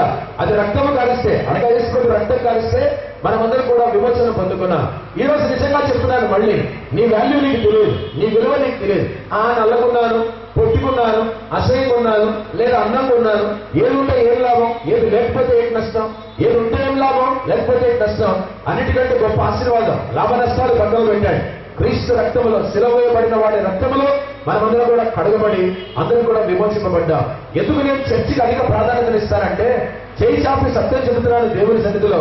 మానవనసు రక్షణ పొందింది మొదలుకొని పరిశుద్ధాత్మ సాక్షిగా పరిశుద్ధ గ్రంథాన్ని ఎదురుగా నేను పెట్టుకొని మాట్లాడుతున్నాను. నాకు చర్చినప్పుడు నేను వదలలేదు. 83వ సంవత్సరం యేసు ప్రభువుని అంగీకరించాను. నాటి నుండి నేటి వరకు ఆదివారం వదులుకోలేదు ఆరాధన. నాటి నుండి నేటి వరకు సంఘాన్ని నేను ఎప్పుడు కూడా తృణీకరించలేదు. నాటి నుండి నేటి వరకు 30 సంవత్సరాలు గడిచిపోయింది. సంఘాన్ని ఎప్పుడు కూడా నేను విస్మరించలేదు. సంఘాన్ని ఎప్పుడు తక్కువ అంచనా వేయలేదు. నమ్మండి, నమ్మకపోండి, సంఘాన్ని అంటూ పెట్టుకునే ఉన్నాను నా బతుకంతా కూడా 30 సంవత్సరాల ఆత్మీయ జీవితంలో. కారణం ఏమనగా సంఘం సులువైనటువంటి గొర్రెపిల్ల యొక్క రక్తంలో కడగబడిందని పరిశుద్ధ గ్రంథం బోధిస్తుంది కనుక అంత ప్రాధాన్యత దేవుడి తర్వాత సంఘానికి ఇచ్చారు. అందుకని క్రైస్తవ సంఘం అంటే నాకు మహా సరదాగా, గొప్ప ఆనందం, గొప్ప ధన్యతగా భావిస్తారు. రెండవదిగా యేసు ప్రభువారు సంఘముగా మనకిచ్చిన ఆశీర్వాదాన్ని గ్రహించారు. మూడవదిగా ప్రభువులకు ప్రియమైన వాళ్ళారా, ఇశ్రాయేలు ఐగుప్తు అనేటువంటి దేశంలోంచి మాత్రమే వాళ్ళు బయటకు వచ్చారు. అనగా ఐగుప్తు పాత నిబంధన కాలంలో లోకానికి సాదృశ్యం. వాళ్ళు కేవలం ఐగుప్తు అనేటువంటి దేశం నుంచి మాత్రమే బయటకు వచ్చారు. కానీ సంగమా, మీకు తెలిసిన ఒక విషయం, జాగ్రత్తగా పదాలు గ్రీక్ లో వినాలని కోరుతున్నాను. చర్చ్ అనేటువంటి మాట ఎక్ లేషియా అనే పదం నుంచి వచ్చింది. ఎక్ అనగా ప్రో అని అర్థం అన్నమాట, కాల్ అని అర్థం. కాబట్టి ఎక్ బల్లో అనే పదం యేసు ప్రభువారికి వాడబడింది. అరణ్యంలోకి పరిశుద్ధాత్ముడు తోసేశాడు. యేసు ప్రభువారు శోధింపబడితే తప్ప శిలువ మీద చనిపోవడానికి అర్హత సంపాదించాడు. అదేవిధంగా ఎక్ బల్లో తోసేయటం, బలవంతంగా లోపలికి ఆయన శోధింపబడాలి, అర్హత సంపాదించాలి, శిలువ మీద చనిపోవడానికి. అదేవిధంగా ఎక్ లేషియా అంటే అర్థమేంటి తెలుసా? You are called out of the world. లోకములో నుంచి నువ్వు బయటికి పిలవబడ్డావు కనుక, లోకంలోంచి బయటికి పిలవబడ్డావు కాబట్టి ఎలాగైనా సరే ప్రభు కొరకు నువ్వు సాక్షిగా బతకాలనేది దేవుడి యొక్క ఉద్దేశం. సాయంకాల సమయమున ప్రభునందు ప్రియమైన వాళ్ళరా, మనమందరం కూడా క్రైస్తవ సంఘముగా దేవుని యొక్క కృపను బట్టి లోకములో నుంచి మనం వేరుపరచబడి పిలువబడ్డాం అనిపిస్తుంది. స్టెఫను స్వయంగా పలికినటువంటి మాట అది సంఘము అంటున్నాడు. కానీ ఇశ్రాయేలుకు ఉన్నటువంటి ఆశీర్వాదాలు వేరే, క్రైస్తవ సంఘానికి ఉన్నటువంటి ఆశీర్వాదాలు వేరే. ఇప్పటికి మనం రెండు విషయాలు గ్రహించాం. మూడవ ఆధిక్యత వారికి లేనిది, సంఘముగా మనకున్నది ఏంటి అనేది చాలా ప్రాముఖ్యమైనటువంటి విషయం. వారు విడుదల పొందారు, బయటికి వచ్చారు. వచ్చిన తర్వాత ఎర్ర సముద్రాన్ని వాళ్ళు ఎదుర్కొన్నారు. వారందరూ కూడా సముద్రాన్ని ఎదుర్కొన్నప్పుడు దేవుడు పాయలు చేశాడు. వారు ఆరిన నేల మీద నడుచుకొని వెళ్ళిపోయారు. ప్రభునందు ప్రియమైన వాళ్ళరా, సంఘానికి ఏం జరగబోతుందో దేవుడు ముందుగానే సాదృశ్యముగా చూపించాడు. నా వైపు చూడాలని కోరుతున్నాను.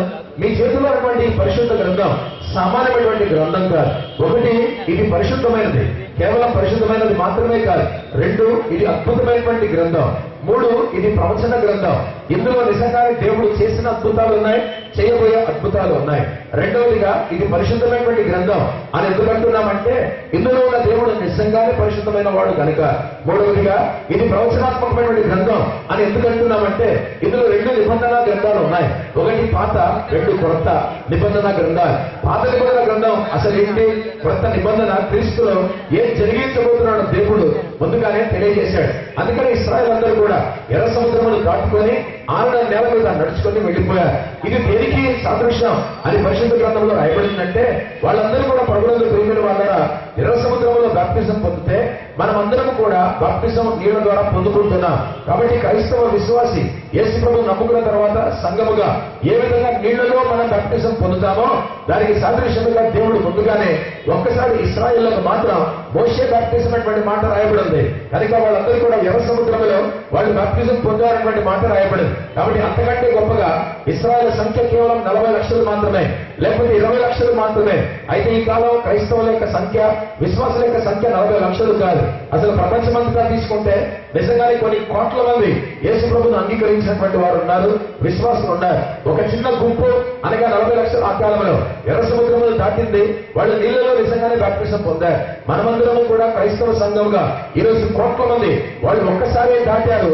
ఈ రోజు మనం చాలా సార్లు దాటుతూనే ఉన్నాం. వాళ్ళు ఒక్కసారి బాప్తిజం పొందారు. మనలో చాలా మంది కూడా ప్రతి ఆదివారం ప్రతి చోట ప్రపంచంలో ఏదో ఒక సంఘములో బాప్తిస్మములు ఇస్తూనే ఉన్నారు. కాబట్టి ఏది జరగబోతుందో దేవుడు పాత నిబంధన గ్రంథంలో ముందుగానే తెలియజేశాడు కనుక మూడవదిగా బాప్తిస్మం అనేటువంటిది ఏమనగా వాళ్ళు దాటారు కానీ చివరికి అరణ్యములో చచ్చిపోయారు. మనము దాటాము, నీళ్లలో బాప్తిజం పొందాము కానీ అరణ్యములో మనం చనిపోకుండా అందరూ కూడా పరలోక రాజ్యానికి వెళ్ళడానికి ఎవడు అడ్డుపడ్డాడు అనగా యేసు ప్రభు అడ్డుపడ్డాడు. నడిపించిన మోషే వెనక్కి వెళ్ళిపోయాడు, కారణం అవిధేయత చూపించాడు. నడిపించేటువంటి మోషే కంటే శ్రేష్ఠుడైన యేసుక్రీస్తు ప్రభు వారు మాత్రం నమ్మదగిన వాడుగా ఉన్నాడు, యోధుడుగా ఉండి నడిపిస్తున్నాడు. కనుకనే అందరం కూడా మనం ఎట్టి పరిస్థితుల్లో దాటిన తర్వాత మధ్యలోనే జీవితాలు ముగించకుండా అర్థాంతరంగా అందరం కూడా పరమకాలాలు అనేటువంటి పరలోక రాజ్యానికి వెళ్ళగలుగుతున్నాం. ఆ తర్వాత ప్రభునందు ప్రేమటువంటి వాళ్ళగా నవగోదిగా మీరు గ్రహించాలి. ఇశ్రాయేలుకు ఇచ్చినటువంటి వాగ్దానాలు, క్రైస్తవులకు దేవుడు ఇచ్చినటువంటి వాగ్దానాలు చాలా జాగ్రత్తగా మీరు వినాలని కోరుతున్నాను. ఇశ్రాయేలుకు దేవుడు ఇచ్చినటువంటి వాగ్దానాలన్నీ కూడా భూ సంబంధమైనవి మాత్రమే. ఒకటి, పిల్లలు లేనటువంటి వారికి పిల్లల్ని ఇస్తానన్నాడు. పిల్లలు కనటం, పెళ్లిళ్ళు చేసుకోవడం భూ సంబంధమైనటువంటి ఆశీర్వాదం. రెండవదిగా దేశము నీకు అడుగంత స్థలం కూడా లేకపోయినా నీకు గొప్ప దేశాన్ని, వాగ్దాన దేశాన్ని, పాలు తేనెలు ప్రవహించేటువంటి దేశాన్ని ఇస్తాను అని అన్నాడు. అది కూడా భూసంబంధమైన దేశమే. పరలోకములో నీ భూమి పనికిరాదు, పరలోకములో నీ పిల్లలు కాదు, పరలోకములో నీ భార్య కాదు, నీ భర్త కాదు. పరలోకంలో ఎలాంటి సంబంధాలు మనకు ఉండవు. ఇశ్రాయేలుకు మాత్రమే భూ సంబంధమైనటువంటి ఆశీర్వాదాలు ఇచ్చాడు. నిర్గమకాండం కనుక మనం చదివినట్లయితే ప్రభువునందు ప్రియమైన వాళ్ళారా 15-16 అధ్యాయాల్లో ఇశ్రాయేలు దేవుడు ఇచ్చిన ఆశీర్వాదాలు కేవలం భూ సంబంధమైనవే అని గ్రహించాలి. అంటే ఓన్లీ ఎర్త్లీ బ్లెస్సింగ్స్.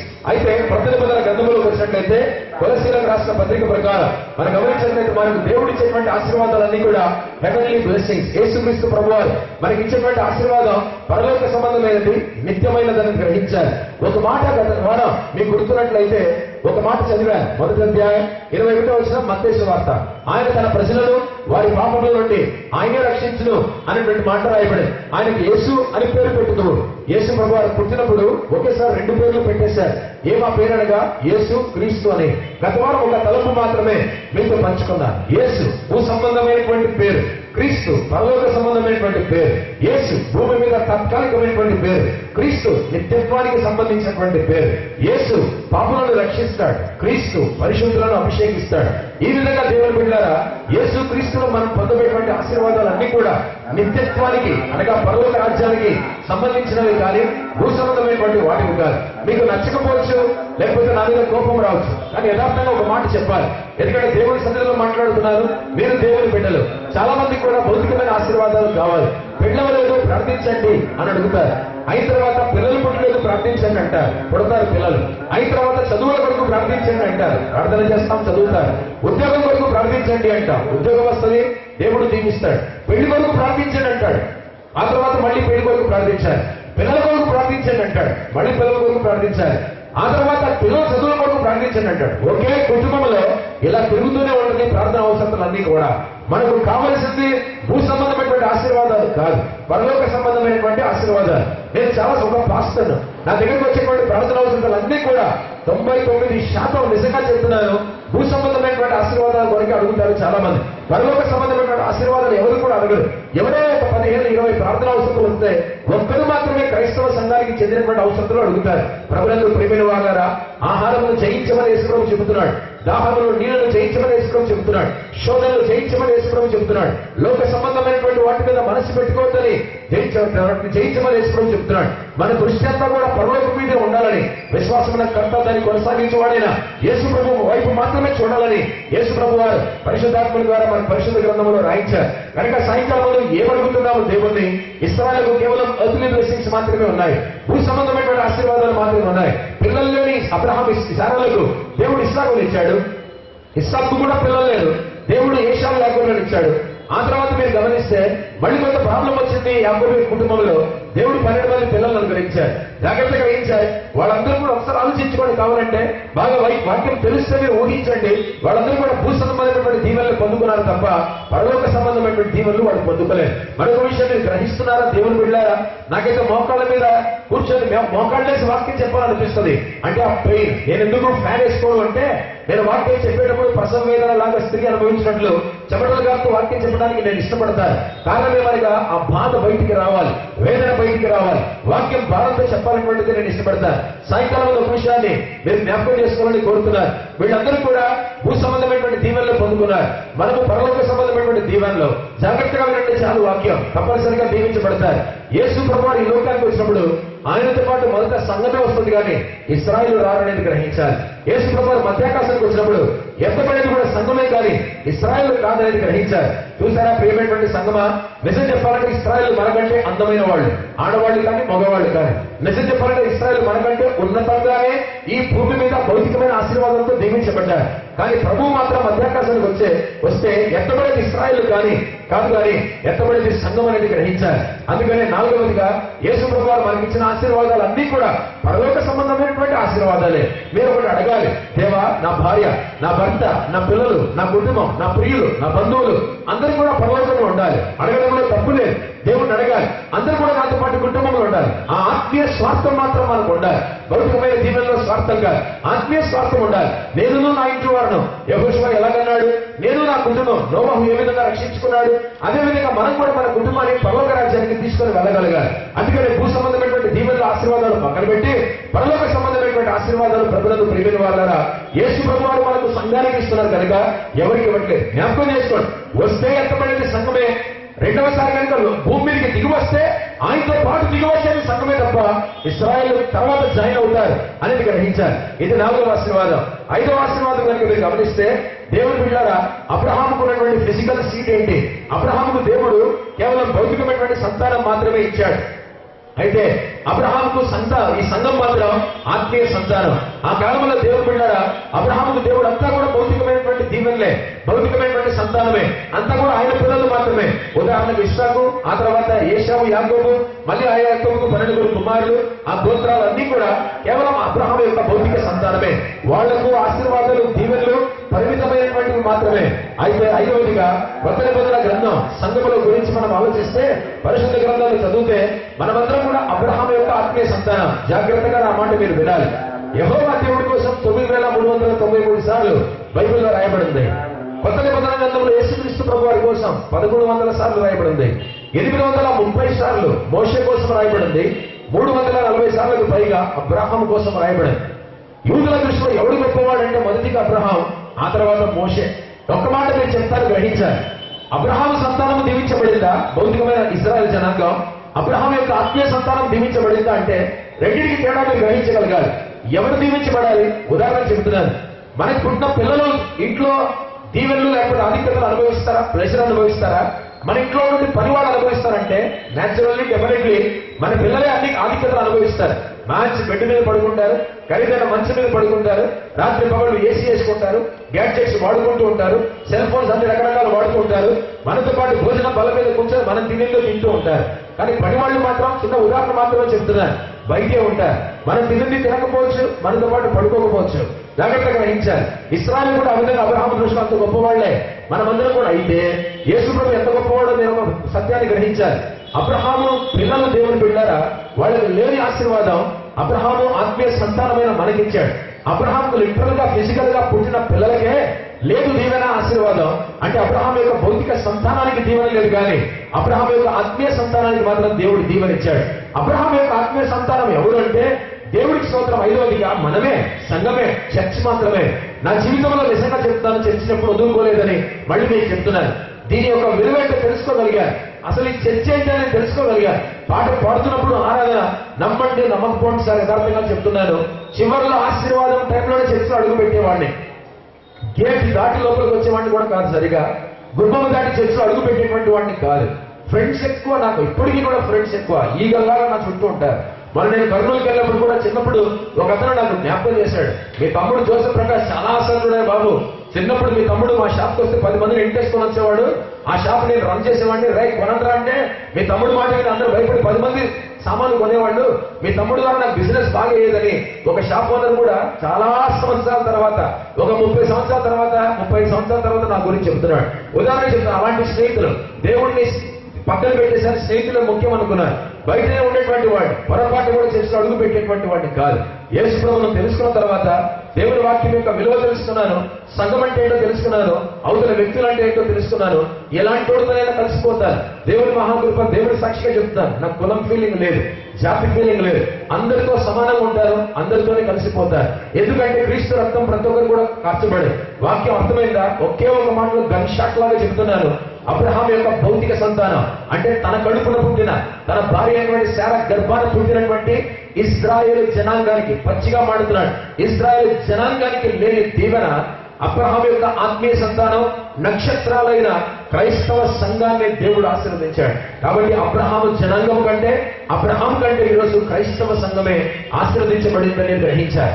అబ్రహాము కూడా మళ్ళీ చెబుతున్నాను దేవుని బిడ్డలారా, గ్రహించాలి. అబ్రహాము కూడా యేసు ప్రభువు భూమి మీదకి వచ్చినప్పుడు మనకంటే ఆలస్యంగా వస్తాడు భూమి మీదకి. 2వ రాకడలో ముందు యేసు ప్రభుతో పాటు మనమే వస్తాం. అబ్రహాముకు లేనటువంటి గొప్ప ఆశీర్వాదం, ధన్యత, ఆధిక్యత దేవుడు క్రైస్తవ సంఘానికి ఇచ్చాడు. కారణం అబ్రహాము కంటే ముందున్నవాడు మనతో కూడా ఉన్నాడు కాబట్టి. ఆయనే ప్రభు అయిన యేసుక్రీస్తు. అందుకనే ఈరోజు యేసుక్రీస్తు ప్రభు వారిని బట్టి అబ్రహాం కంటే గొప్పగా క్రైస్తవ సంఘం దీవించబడుతుంది అనేటువంటి సత్యాన్ని గ్రహించాలి. ఆ తర్వాత ప్రభునందు ప్రేమటువంటి వారులారా, ఇశ్రాయేలు కోసం 6వ మాట దే బిలాంగ్ టు ఎర్త్. వాళ్ళు కేవలం భూమికి సంబంధించినటువంటి వాళ్ళు మాత్రమే, భూమి మీద మాత్రమే వాళ్ళు అన్ని కూడా అనుభవించుకుంటూ వచ్చారు, జాగ్రత్తగా గ్రహించాలి. బట్ వేర్ ద చర్చ్ అనేటువంటిది, అనగా ఈ సంఘం అనేటువంటిది ఎలాంటిదంటే మనం గ్రహించాలి. వీఆర్ హెవెన్లీ, అనగా మనం పరలోక సంబంధమైనటువంటి వాళ్ళం. పాత నిబంధన గ్రంథంలో పరలోకం గురించి ఎక్కువగా లేదు, పాత నిబంధన గ్రంథంలో నరకం గురించి ఎక్కువగా లేదు. కొత్త నిబంధన గ్రంథంలో మాత్రం పరలోకం గురించి యేసు ప్రభు చెప్పారు, నరకం గురించి కూడా యేసుక్రీస్తు ప్రభు చెప్పారు.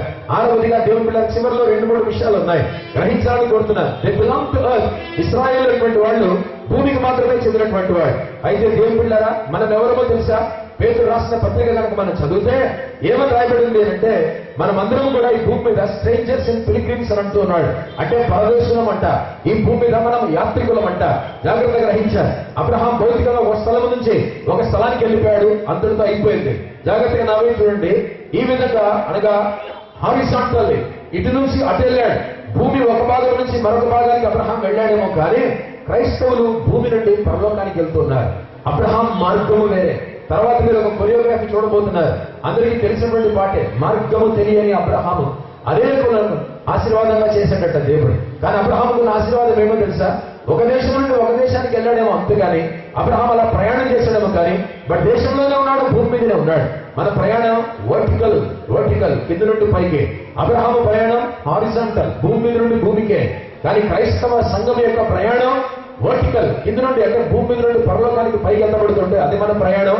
అందుకని పేతురు తన పత్రికలో రాస్తాడు, మనం పరదేశం భూమి మీద యాత్రికులము అని. మనం అబ్రహాం లాగా భూమి మీద ఒక దేశం నుండి ఒక దేశానికి వెళ్ళట్లేదు, మనం యాత్రికులంగా పరదేశముగా. అబ్రహాము కంటే గొప్పవాడిని యేసు ప్రభువును నమ్ముకున్న తర్వాత మనం ఏమయ్యామంటే భూమి మీద నుండి పరలోక రాజ్యానికే యేసుక్రీస్తు ప్రభువారు మనం తీసుకెళ్తున్నారు. నిజం చెప్తాను, మీకు అర్థమవుతుందో లేదు, కానీ అబ్రహాముకు లేని ఆశీర్వాదం, అబ్రహాముకు లేని ఆధిక్యత నేను ఒకవేళ మీరు కానీ ఏమనుకోదు, ఉదాహరణకు మాత్రమే చెప్తున్నా. ఎందుకు పనికిరాని వ్యక్తులమై రోడ్డు మీద పడినటువంటివి ఎరువులు తింటూ ఉంటే, నల్లూరి సంఘంలో సాక్ష్యం విన్నానని చెప్పాను కదా. ఎంబీపీ కాలంలో 200 బిల్డింగ్ కట్టాడు ఆయన. కాలువలో ఒక యాపిల్ పండు ఇసిరేస్తే, మామూలు పుచ్చిపోయినటువంటి యాపిల్ పండు, కుళ్ళిపోయినటువంటి యాపిల్ పండు ఇసిరేస్తే ఆకలితో అదే వ్యక్తి పరిగెట్టుకుంటూ వెళ్ళి యాపిల్ పండు కాలువలో పడితే తీసుకొని తిన్నాడు. నేను చూశాను కళ్ళారా. దేవుడి పిల్లల కలువ పక్కన ఒక కాలువ ఉంటుంది, ఆ కాలువలంతా మురికే వెళ్తా ఉంటుంది. చేతులు పెట్టి తండ్రి కూతురు ఇద్దరు కూడా వెతుక్కొని డబ్బులు వెతుక్కుంటూ ఉంటారు. అలాంటి వాడు కూడా మరొక విషయం కూడా చెబుతున్నారు. మలమూత్ర విసర్జన ఇందిరా ప్రియదర్శిని స్టేడియం దగ్గర జరుగుతుంది. ఒక కాలువలో మలమూత్ర విసర్జన చేస్తారు, ఆ నీళ్లు ఒక వ్యక్తి తాగుతూ ఉన్నాడు. ఎంత భయంకరం! మానవుల యొక్క మలమూత్ర విసర్జన జరిగేటువంటి ఆ కాలువలో నీళ్లు తాగుతున్నాడు. అలాంటి వాడు యేసు ప్రభువును నమ్ముకున్నా అబ్రహాముకు లేని ఆశీర్వాదం అతనికి ఉందనేది గ్రహించాలి. యేసు ప్రభు వచ్చినప్పుడు ఆ దరిద్రుడు కూడా కిందికి దిగొస్తాడు. మనలాంటి దరిద్రులు దౌర్భాగ్యులు కూడా యేసు ప్రభుతో దిగొస్తాం. కానీ సత్యం చెబుతున్నారు, తండ్రి కుమార పరిశుద్ధాత్మ నామమున క్రీస్తులో ఉన్న దీవెనలు ఇశ్రాయేలు జనాంగానికి కాదు కదా. ఇశ్రాయేలుకే మూల పురుషుడైన అబ్రహాము జీవితంలో కూడా లేదు, ధర్మశాస్త్రాన్ని రాసించినప్పుడు మోషే జీవితంలో కూడా ఇలాంటి ఆశీర్వాదాలు లేవు. ప్రభునందు ప్రేమిల వాళ్ళారా, మరొక ఆశీర్వాదం మీరు జ్ఞాపకం చేసుకోవాలి. కణాలకు నడిపిస్తూనే ఉన్నాడు, కానీ చేసిన పాపాన్ని బట్టి, చూపించిన అవిధేయతను బట్టి మధ్యలోనే ఆగిపోయి పర్వతం మీద చచ్చిపోయి చెప్పాడు దేవుడు. మోషే పర్వతం మీద చచ్చిపోయాడు.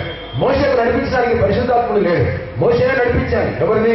ఇశ్రాయేలు నడిపించారు. అగ్నిమేఘ స్తంభం మధ్యలో కనుక అవిధేయత చూపిస్తే వెనక్కే అహరోను అలాగే చచ్చిపోయాడు, మోషే అలాగే చచ్చిపోయాడు. ఒకే సంవత్సరం మిరియాము అహరోను తర్వాత మోషే వరుస పెట్టి చనిపోయారు. మొదటి నెల, 5వ నెల, చివరి నెల. కానీ వాళ్ళు గమ్యం చేరలేకపోయారు. పరిశుద్ధాత్ముడు ఎందుకున్నాడు తెలుసా? క్రైస్తవ సంఘానికి మనలో చాలా మందికి పరిశుద్ధాత్మక అవగాహన లేదు. నీవు ఒకవేళ పడిపోయాన్ని నువ్వు లేపడానికి, నువ్వు మధ్యలో ఆగిపోకుండా పరలోక రాజ్యమైనటువంటి వాగ్దాన దేశమైన పరలోక రాజ్యాన్ని పరమకాలానికి వెళ్ళడానికి పరిశుద్ధాత్మ దేవుడు ఎలాగైనా నేను తీసుకొని వెళ్తున్నాడు. ఈ రోజు నేను పడిపోయాను లేపేది పరిశుద్ధాత్మ దేవుడే, మధ్యలో ఆగిపోయాన్ని నడిపించేది పరిశుద్ధాత్మ దేవుడే. నా క్రీస్తు వద్దనుకో, నువ్వు మానుకున్న డెలిబరేట్ గా వేసుకుని వద్దనుకోని ఆత్మ జీవితంలో తిని తాగినా ఏదో ఒక రోజున పరిశుద్ధాత్మ దేవుడు నేను పట్టుకుంటాడు, మళ్ళీ వెనక్కి తీసుకొని వస్తాడు. రక్షింపబడిన వాడు ఎలాగైనా పరలోకానికి వెళ్ళాలి అన్నదే దేవుని యొక్క ఉద్దేశం. అందుచేతనే దేవుడు కూడా అబ్రహాము కానీ మోషే కానీ లేనటువంటి ఆశీర్వాదాలు దేవుడు తన కృపలో క్రైస్తవ సంఘానికి అనుగ్రహించాడు. కనుక ఈ సత్యాన్ని మనం గ్రహించాలి. ఆ తర్వాత 7వదిగా మనం గమనిస్తే జాగ్రత్తగా ఇశ్రాయేలీయులు జాగ్రత్తగా వినండి, ప్రతిదీ కూడా థియలాజికల్ గా చెబుతున్నారు. They are now in judgement. ఇప్పుడు వాళ్ళు తీర్పులోనే ఉన్నారు. ఏంటి ఆ తీర్పు? ప్రపంచంలో ప్రతి దేశానికి రాష్ట్రపతి లేకపోతే ప్రధానమంత్రి, రాజు, రాజ్యానికి రాజులు ఉన్నారేమో. ఇశ్రాయేలుకు మాత్రమే జాగ్రత్తగా వినాలి. ఒక చిన్న ఉదాహరణ చెప్తారు. సామెతల గ్రంథంలో రాయబడింది ఏంటో తెలుసా? మిడతలకు రాజు లేడు అని రాయబడింది, మిడతలకు నాయకుడు లేడు అని రాయబడింది. మీరు వింటే ఆశ్చర్యపోతారు. పరిశుద్ధ గ్రంథం చెబుతుంది మిడతలకంతా ఏక మనస్సు అంట. మిడతలన్నీ కూడా కూడబలుకొని వాటికి మాటలు రావు, అవి ఎక్స్ప్రెస్ చేయలేవు, కానీ వాటి బాడీ లాంగ్వేజ్ అర్థమైపోతుంది. ఒక మిడత ఇలా అనిందంటే మాత్రం మిగతాలన్నీ కూడా వాటితో పాటు వెళ్తాయి. బైబిల్లో రాయబడింది, మిడతలకు రాజు లేడు, మిడతలకు నాయకుడు లేడు, కానీ అన్ని కూడా తేడా లేకుండా ఒక్కసారి పనిచేస్తాయంట. ఎందుకు ఈ మాట చెబుతున్నారంటే, దేవుని బిడ్డారా, ఇశ్రాయేలు కూడా కనీసం మిడతల్లా కూడా లేరు. మిడతలకు రాజు లేకుండా వాటికి ఏక మనసు, ఇంతే ఉంటుంది మిడత, వాటికి రాజు లేకుండా ఏక మనసు మాత్రం వాటికి ఉంది. ఇశ్రాయేలు మనుషులు, దేవుని ప్రజలు, నిబంధన, వాళ్ళకి ఈ కాలంలో పరిస్థితి ఏంటో తెలుసా? రాజు లేడు. రాజు లేని రాజ్యం భూమి మీద ఏంటి అంటే ఇశ్రాయేలే. రెండవదిగా మందిరం లేని మతం ఏది అంటే భూమి మీద యూదా మతమే. ఎంత ఘోరమైనటువంటి విషయం. మూడవదిగా ఎవరు జడ్జిమెంట్ లో ఉన్నారు? ఇప్పటికింకా ఏ జనాంగం భూమి మీద రైట్ నౌ 2013 అక్టోబర్ నెల ఈ 13వ తారీఖు రాత్రి 8:20 అవుతుండగా ఇప్పటికీ క్షణం వరకు కూడా జడ్జిమెంట్ లో ఎవరు ఉన్నారంటే ఇశ్రాయేలీయులు జడ్జిమెంట్ లో ఉన్నారు. మరి మనం జడ్జిమెంట్ లో ఉన్నామా? జాగ్రత్తగా వినాలి. 5వ అధ్యాయం 22 నుండి 29 వచనాలు యోహాను సువార్త చదివితే, యేసు ప్రభువును కనుక నమ్ముకుంటే అప్పుడే మనం తీర్పును దాటిపోయి ఉన్నామంట. దేవుడికి స్తోత్రం. ఈ రోజు వరకు కూడా కాదు, రెండవ రాకడ వరకు ఇశ్రాయేలు జడ్జిమెంట్ లోనే ఉన్నారు. ఇప్పటికీ అట్ ప్రెసెంట్ నౌ దేవుని బిడ్డలారా, వాళ్ళు తీర్పులో ఉన్నారు, కానీ మనం మాత్రం తీర్పులోనే లేవు. దేవుడికి స్తోత్రం. క్రైస్తవ సంఘానికి తీర్పు అనేది లేదండి. యేసు ప్రభువు మనల్ని తీర్పు తీర్చడు. ఎందుకో తెలుసా? తీర్పు తీర్చబోయేటువంటి ఆ న్యాయాధిపతి అయిన యేసు ప్రభువే మనకు రక్షకుడైనప్పుడు మనల్ని ఎలా తీర్పు తీరుస్తాడు? వాక్యం అర్థమైందా? ఆయనే మన రక్షకుడైనప్పుడు మనల్ని ఎలా తీర్పు తీరుస్తాడు? నేనే నీ రక్షకుడిని అంటున్నాడు, కానీ ఇశ్రాయేలుకి మాత్రం ఆయన న్యాయాధిపతి. ఆయన జడ్జి అవుతున్నాడు, కానీ మనకు సేవియర్ అవుతున్నాడు. కనుక వాడు ఇప్పటికీ దేవుడు బిడ్డారా, వాడు జడ్జిమెంట్ లోనే ఉన్నారు, ఇప్పటికి అనుభవిస్తూనే ఉన్నారు. కానీ క్రైస్తవ సంఘం యేసు ప్రభువును అంగీకరించిన తక్షణమే రెప్ప పాటున అలా అడుగేసినట్టుగానే తీర్పు నుంచి దాటిపోయి ఉన్నారని యేసు ప్రభు స్వయంగా చెప్పాడు. దేవుడికి స్తోత్రం. ఒకప్పుడు మనం హిందువులం, ముస్లింలం, లేదా నాస్తికులం, అన్యులం, విగ్రహారాధికులం, ఒక మాటలో క్రైస్తవేతరులం. యేసు ప్రభువును అంగీకరించి క్రైస్తవులమయ్యాం, సంఘంలో సభ్యులమైపోయాం. తీర్పు అనేది మన డిక్షనరీలో లేకుండా యేసుక్రీస్తు ప్రభువును కొట్టిపడేశారు. కారణం, ఆయన రక్తమే మనకు రావాల్సిన తీర్పునంతా కూడా కొట్టివేసింది. కనుక అంత గొప్ప ఆశీర్వాదం ప్రభు మనకు అనుగ్రహించాడు. చివరిగా రెండున్నాయి దేవుని బిడ్డలారా. ఏమైంది? ఇశ్రాయేలు ఏమై ఉన్నారు, మనమేమై ఉన్నాం? వింటే నిజంగానే ఆశ్చర్యపోతారు. పరిశుద్ధ గ్రంథం కనుక చదివితే యెషయా గ్రంథం 41వ అధ్యాయం 8వ వచనంలో ఇశ్రాయేలు కేవలం దేవునికి సేవకులు, పనివాళ్ళు మాత్రమే. ఇశ్రాయేలు కేవలం సర్వెంట్స్ మాత్రమే. కొత్త నిబంధన గ్రంథం చదివితే మనమేమై ఉన్నాం? యోహాను సువార్త 1వ అధ్యాయం 12వ వచనం, మొదటి యోహాను పత్రిక చదివినట్లయితే మనం ఏమైనామో తెలుసా? If they are the servants of God, we are the sons of God, we are the daughters of God. సంఘం ఈరోజు ఏమై ఉందంటే ఇశ్రాయేలు పనులే. మనమందరం కూడా ఈరోజు ఏమైపోయినాం దేవుని బిడ్డలారా? అందరం కూడా దేవుని పిల్లలం అయిపోయాం. చిన్న ఎగ్జాంపుల్ చెప్తారు. నాకు తెలిసి కొంతమంది పని మనుషులను పెళ్లి చేసుకున్నారు ఒక ఊరిలో. ఇక్కడ కాదులేండి, ఉదాహరణకు చెబుతున్నారు. ఆవిడ వాళ్ళ ఇంట్లో పని మనిషే, ఈయన మాత్రం యజమానుడే. ఈయనకి ఇంకా పెళ్లి కాలేదు. ఆమె పని మనిషే, ఇంటికి వచ్చి గిన్నెలతో మీద, పాత్రలతో మీద, తడిగుండ పెట్టేది, చీపురు పట్టేది, ఊడ్చేది, బట్టలు తీయేది, అంతా కూడా అయితే లవ్ లో పడిపోయాడు. ఈయన పెళ్లి చేసేసుకున్నాడు. స్టేటస్ ఏమైపోయింది? సర్వెంట్ గా వచ్చినటువంటి అమ్మాయి ఏమైపోయింది? భార్యగా మారింది. జాగ్రత్తగా గ్రహించారు. ఉదాహరణకి చెబుతున్నాను. సర్వెంట్ గా వచ్చిన ఆవిడ పని మనిషిగా ఇంట్లో చేరి మందిగా జీతం తీసుకున్నటువంటి ఒక ఆవిడ, మురికి ఆవిడ, చివరికి భార్య అయిపోయింది. ఇప్పుడు ఆ భార్య స్టేటస్ పొంది తనే ఒక పని మనిషిని అపాయింట్ చేసుకుంది. పాత నిబంధన గ్రంథంలో ఉదాహరణ చెబుతున్నాను. ఇశ్రాయేలు కేవలం సర్వెంట్స్ మాత్రమే దేవుడికి సేవకులు మాత్రమే, పని వాళ్ళు మాత్రమే. మనం మాత్రం దేవునికి పనివాళ్ళం కాదు, మనం దేవునికి పిల్లలం.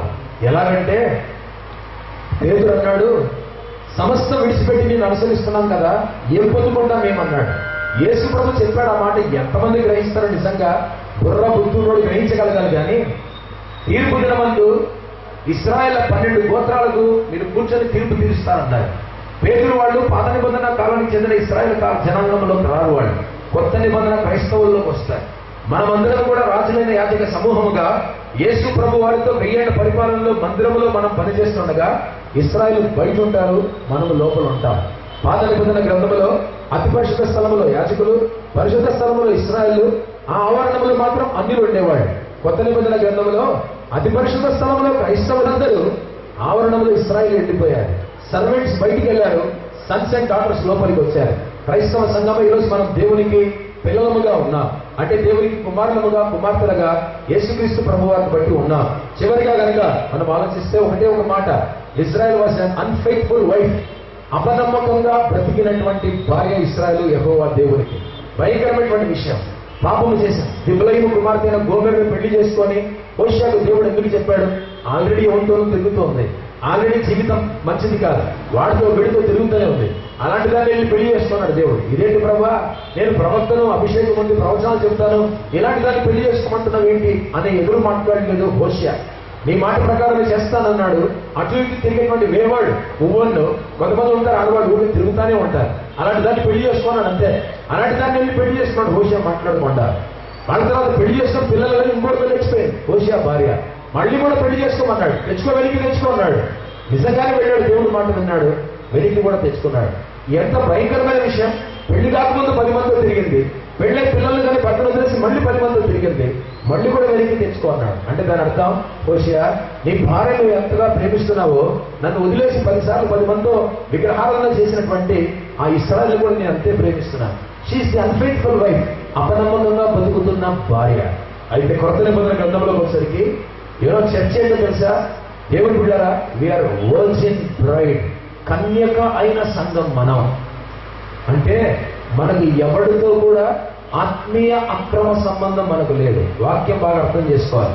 ఆత్మీయ అక్రమ సంబంధం లేని వధువు ఎవరు, కన్యక ఎవరు అంటే దేవుడి దృష్టిలో యేసు ప్రభువును అంగీకరించిన క్రైస్తవ సంఘం మాత్రమే. కాబట్టి సాయంకాల సమయమున అన్ఫెయిత్ఫుల్ వైఫ్ గా ఇశ్రాయేలీలు ఉంటే మనము వర్జిన్ బ్రైడ్ గా ఉన్నాం. కన్యక అయినటువంటి వధువైనటువంటి సంఘముగా ఉన్నాం. We are really virgin. ఆత్మీయ జీవితంలో మనకంటూ వేరొక భర్త లేడు, రెండోవాడు లేడు. మనం ఎవరికి ఉప్పుడుగతలం కాదు, ఎవడు వెంట మనం పడట్లేదు. ఆ కాలంలో ఇశ్రాయేలు ఎవడు పడుతుంటే వాడి ఇంట ఎండిపోయారు. రకరకాల విగ్రహాలను పూజించేవాడు. మనకు ఒక్క దేవుడే, ఒక రక్షకుడే, ఆయన యేసు ప్రభువుని మనం నమ్ముతున్నాం. అందుకనే మనం కన్యక, అందుకనే మనం ఇంకా పెళ్లి కుమార్తె. వాళ్ళకి పెళ్లి అయిపోయింది, దేవుని వదిలేసి వెళ్ళిపోయారు. మనకి ఇంకా పెళ్లి కాలేదు, ప్రధానం మాత్రమే ఉంది. పెళ్లి కుమారుడితో పెళ్లి ఎక్కడ జరగబోతుందంటే రకరకాలుగా పెళ్లిళ్ళు ఎక్కడెక్కడో జరుగుతాయి. స్విట్జర్లాండ్ లో జరగాలి, లేకపోతే ఇక్కడికి వెళ్తే కనుక కనీసం ఒక 50 లక్షలు కూడా ఖర్చు పెట్టి పెళ్లి చేసుకున్న వాళ్ళు ఉన్నారు. ఇక్కడ ఉన్నటువంటి వాల్టర్ క్లబ్ లో ఆయనకి మెంబర్షిప్ 10 లక్షల రూపాయలు కట్టాలి. అక్కడ సభ్యత్వానికి స్టార్ట్ చేసుకోవడానికి 10 లక్షలు కట్టాలి. 50 లక్షలు పెళ్లి ఖర్చు అవుతుంది. ఒక్క రూపాయి ఖర్చు లేకుండా దరిద్రులమైనటువంటి మనం, అడుగుతున్నటువంటి మనం, ఉదాహరణ చెబుతున్నాను, పరలోకంలో మనకి యేసు ప్రభుత్వ వివాహం జరగబోతుంది. సంఘానికి దేవుడు ఇచ్చినటువంటి ఆధిక్యత ఇశ్రాయేలుకి ఇవ్వలేదు. కనుక ఈ సాయంకాలం ముందు స్టెఫను నోట్లో వచ్చినటువంటి మాట church in the wilderness, church in the wilderness, church in the wilderness. అరణ్యములో సంఘం. ఆ అరణ్యములోనే మనకు సాదృశ్యముగా దేవుడు సంఘాన్ని పెట్టాడు. అది ఫెయిల్ అయింది. కానీ క్రైస్తవ సంఘమైనటువంటి సార్వత్రిక సభమైనటువంటి మనం దేవుని మహాకృపను బట్టి అందరం కూడా సక్సెస్ అవ్వడం కాదు, ఏకంగా పరలోక రాజ్యానికే ఒకరోజు మనం వెళ్ళబోతున్నాం. దేవుడి మాటలను దీవించిన కాక చిన్న ప్రార్థన చేసుకుందాం. ప్రేమగల తండ్రి, పరిశుద్ధమైన దేవా, మీ పాదాలకు స్తోత్రాలు. ఈ సాయంకాల సమయమున ప్రభువా, మా దేవా, ఎత్తబడిన వాక్యం ఎంతమంది గ్రహించారో నాకు తెలియదు. నా వరకు నేను మీ యొక్క మహాకృపను బట్టి నాతో పాటు బాగా వాక్యం విన్నటువంటి వాళ్ళు కూడా గ్రహించి ఉంటారని నేను అనుకుంటున్నాను. నిజంగానే అబ్రహాము కానీ, మోషేకి కానీ, యాకోబు కానీ, ఇస్సాకు కానీ ఎవరికి లేని ఆశీర్వాదాలు, ఆధిక్యతలు, ధన్యతలు క్రైస్తవ సంఘానికి ఇచ్చారు. మేమేదో గొప్పవాళ్ళమని కాదు, మాలో ఉన్నవాడు గొప్పవాడు కనుకనే మీరు మా గొప్పతనాన్ని ఇచ్చారు. ఆయనే ప్రభు యేసు ప్రభువా, సిన్సియర్ గా నా శిరము వంచుతున్నాను, మీ పాదాలకు స్తోత్రాలు చెల్లిస్తున్నాను. గ్రహించడానికి, అర్థం చేసుకోవడానికి మీరు హృదయాలను, మనసులను తెరవండి. ఏదో కాముగా రియాక్షన్ లేకుండా కొంతమంది కూర్చుంటారు. ఇంత గొప్ప దేవుణ్ణి నేను ఆరాధిస్తున్నాను అనేటువంటి గొప్ప భావం వారిలో పుట్టాలని నేను ప్రార్థిస్తున్నాను. రక్షణ లేని వారిని కనికరించండి. పరలోక రాజ్యానికి ఉన్న వారందరినీ కూడా మీరు తీసుకొని వెళ్ళాలని యేసుక్రీస్తు వారి పరిశుద్ధ నామమున ప్రార్థిస్తున్నాము తండ్రి. ఆమేన్. ఈ సమయంలో త్వరగా కానుకలు పోగు చేద్దాం.